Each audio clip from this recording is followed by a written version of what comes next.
Hi, welcome to episode 8, and today we'll be going over the question, how do you define failure?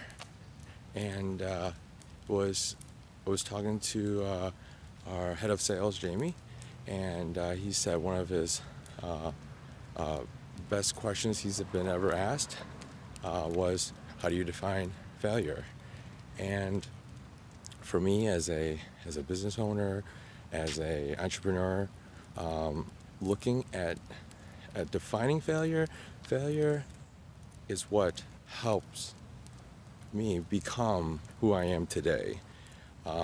Without failure, I wouldn't be where I'm at. Learning from the struggles, falling on my face, and really getting back up. So failure is like the points that really mold and change to who I become. So even if I had a time machine and I went back in time, I really wouldn't want sure, I would try to let my younger self know, like, hey, watch out for this, watch out for that. But truly, just going through that failure has molded me and changed me.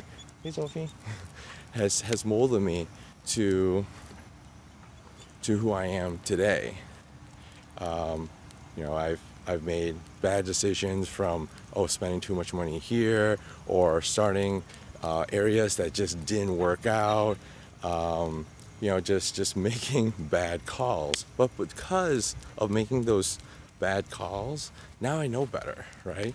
Now I know what not to do, what to do, and also reading and learning from others and just relating to my own failures has created so much more impact in my life and my business decisions. So I would say, that's how I define failure. Don't be afraid of it. Actually welcome it, because the sooner we figure out, like, hey, I'm failing, get back up and go at it again, right? So hope that helps. Have a great day.